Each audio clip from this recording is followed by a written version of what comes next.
Well, hello YouTube. Just wanted to kind of give you an update on the welding box. Welding box slash what I'm turning into is the battery box. And it just arrived, so let's take a look. I'm trying to be my own cameraman here. I got this flipped over on the back side, so my address is not just swinging in the breeze, you know what I'm saying? Alright, so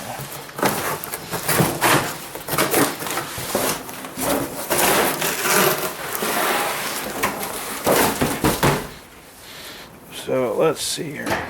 Let's see, this is the front. Hey, so I guess it was in there upside down after all anyway. Or something. But anyway, there it is, guys. There's the box I'm going to turn into my battery box. And let's get down here so we get a better look at it. Hopefully the light's reasonably good. But let's see here. It's got some number here. But anyway, this is 30 inches long. 16 inches deep, 16 inches tall. So it's a reasonably sized box. Uh-oh, the hinge does not lock.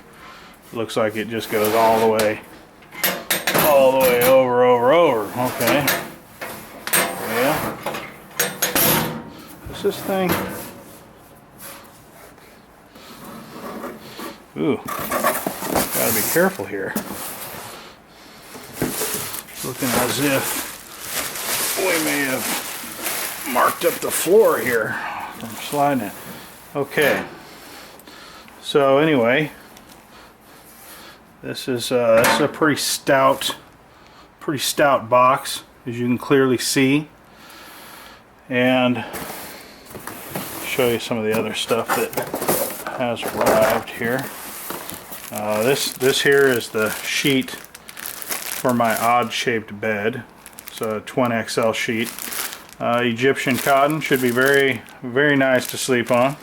So that arrived. Let me get in here. I'll show you all this stuff in a second here, but all the stuff I'm using to build this thing. Here's the battery tray. And let's see here. So that's going to kind of, let me see. So that's going to kind of go in there like that. I'm going to put some thick plywood on the bottom here. And I'm going to probably, can't decide if I want the batteries in lengthwise or widthwise. That fits a little better widthwise, so I'm going to go that way with the batteries.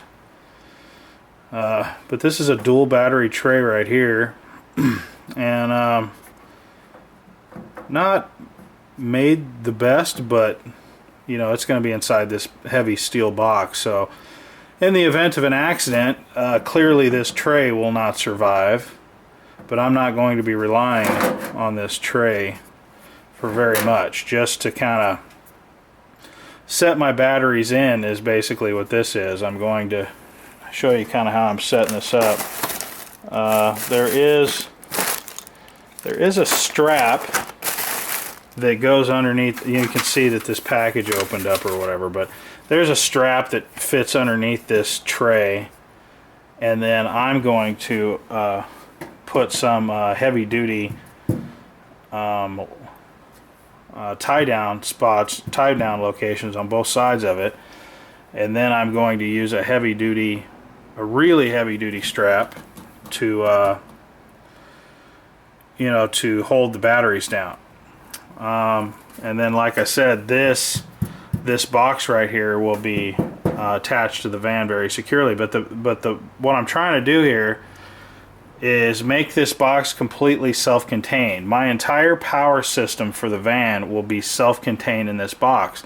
And the reason I want to do that is because I want to be able to take this box out in case of a power outage or something in the house, that I can just pull this thing out, prop up a couple of solar panels, and I've got power for my house in case of an emergency situation. So that's kind of what I'm wanting to do. I want to kill two birds with one stone kind of thing. But anyway, let me show you some of the things I've got. I got these battery terminals. I got two Group 27 batteries, some really good ones. I'll show you those when we get them installed. I got two sets of these to connect all my wiring to and everything. So got these. He's pretty nice. Got those at Tractor Supply. Never been to Tractor Supply before. Here's my 12 volt power plugs right here. I've only got one set of these. I'm gonna have to get another set. I thought that I could run a higher amount of power through here, but this is only rated for 15 amps, and it says not to run 15 amps continuous. I bet it's only good for like 10 amps continuous. So yeah, I'm gonna get another one of these, so I have two sets of these. I'll pick that up at Walmart. Walmart sells the same one. And this is how I'm going to be monitoring my batteries right here until the charge controller is installed. But believe it or not, this very simple device, I've used them before in the work vans that I have, and these things are amazingly accurate, and they work really well. You know, I probably won't need this well, you never know. I'm glad I've got a backup way to check the batteries besides using the charge controller. So I picked this up. I'll show you how it works and everything. It's actually really really good thing, and it's nice and cheap. This thing's about 11 bucks, so it works really well.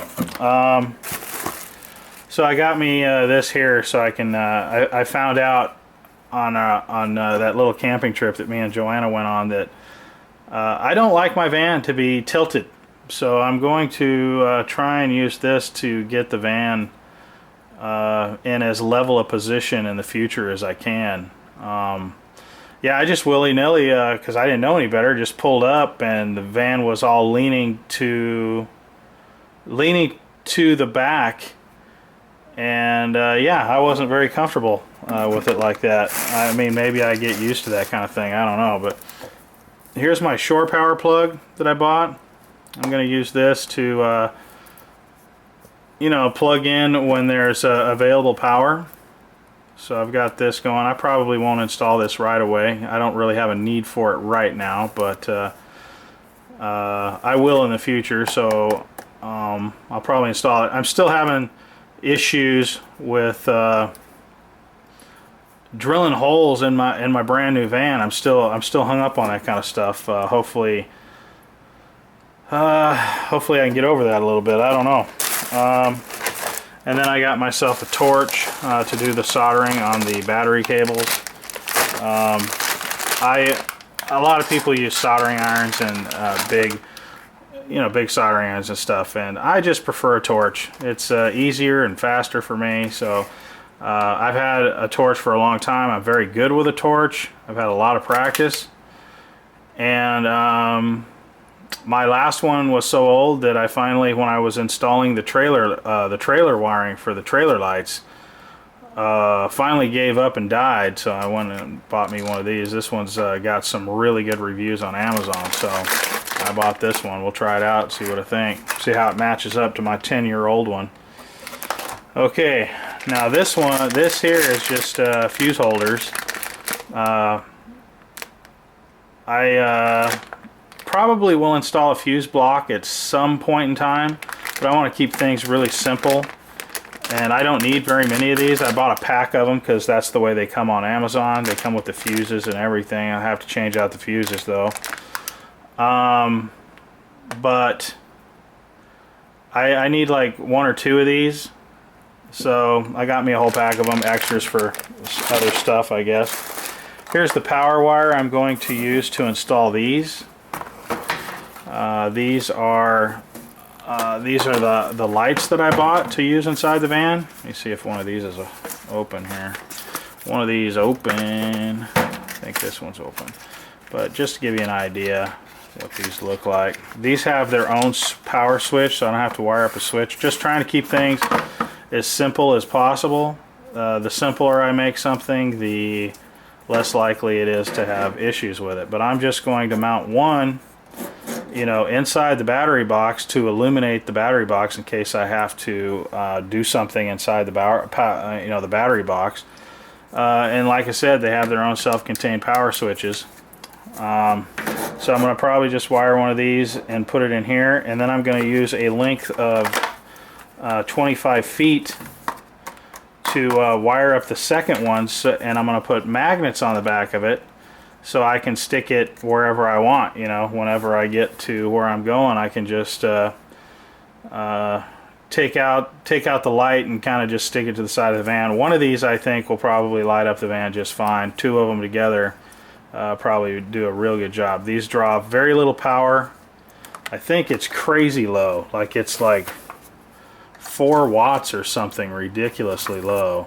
Let me see. It doesn't say on here. It did on on Amazon. But anyway, it comes with the double-sided sticky tape and everything already in here. Screws, all that stuff come with it. Okay, here's the double-sided sticky tape. Not sure what happened to the little bag of screws. I probably dropped it somewhere. But there you go. There is the lights I'm going to use. Let me see how many watts are these things. What did it say here? 72 LED. I don't know. These should work pretty good. We'll try them out. They got really good reviews, so I've got a couple of those and the wiring. And here's those anchors I told you guys about. I'm gonna put one of these on both sides of this battery tray and use a heavy-duty strap to strap down the batteries to make sure that they don't move, even in the event of an accident or something like that, so these batteries do not become full-on projectiles. So I've got these are 1,200 pound capacity. I think these will be more than enough. I'm going to use some really high-end bolts. I only need 4 of them, so it's not going to be a big deal to buy some you know, some grade 8 bolts to use with these. And let's see here. What's some of the other things? Oh, and I got me a thermometer to use inside the van. I really like this. I've used this before. I've used one of these before in the past, and I really like it. I find it to be accurate, and the humidity feature of this is really cool. And it's got a magnet on the back of it, so you can just stick it to stuff. I really really like that. I recommend one of these if you're in the market for a thermometer. I'm gonna probably pick up another one of these. Should have bought 2 of them, but I did not. Anyway, and I got some 12 gauge, 12-foot wire, and I think I have since decided that I'm going to. I don't know. I haven't decided. I need to look at the wiry. I need to look at the wire gauge deal to see, because it's going to be a really short run from like the battery here to just like maybe the lid. So it's a very short run, and I think that these will, that this pretty positive that 12 gauge is fine for 15 amps. That's all I'm going to use this wire for, is the 15 amp 12 volt plugs. So I'm pretty positive this is going to be fine. If not, I'll buy 10 gauge. And then this is one of my favorite. This is my favorite power strips, man. This thing is built like a brick crap house, man. I'll show this to you when I get it. I've got several of these, and these things have never let me down, man. I've had them for a long time, and they are just tough as nails. take tons of abuse and just never die. I love these things. So yeah, this is one of my faves. And so I'm going to use that. This is just going to be like inside the box like that, you know, and then if I need plugs, I'll just you know, plug them in. And the inverter and the batteries, I've got a couple of inverters because I want a backup. I got a 2,000 watt inverter, and I've got a 750 watt inverter. So, you know, just kind of some redundancy, you know, in my system. That way, if I'm out and I'm needing some power, and you know, something happens to where the inverter dies or something like that, then I've got me a backup, you know. So I think that's, oh, and then this here is another 12 volt plug that I'm going to install into the dash of the van, because my van, if you can believe it or not, only came with one 12 volt plug. So I'm going to drill the hole where the other plug is supposed to be, where if you bought an earlier van, 2013 or older, it had 2 plugs, and the place for the plug is there. They just, you know, chinced out. They didn't give me the second 12 volt plug, which is unbelievable. And the second grab handle for getting into the back of the van, that is also missing. They just give you one grab handle. I finally found the part number for that grab handle, and finally just yesterday got that you know, that arrived. So I installed that yesterday. So now I have grab handles on both sides of the van, for crying out loud. I mean, I can't believe that. So anyway, that's what I got going. That's what arrived today. So this weekend, I'm going to build this battery box, and it's going to be a self-contained, easily moved around depending on where I need this to go kind of system. So I can't wait to, you know, show you guys me building that. So you guys stay tuned. We'll catch you on the next one, guys. Like, comment, subscribe, and yeah, if you enjoy these videos, tell somebody. I'm getting kind of lonely over here on this channel all alone, so yeah, definitely tell somebody. Like, comment, subscribe, share, do something, help a guy out, man. I don't want to be over here by myself. Talk at you guys later on that end.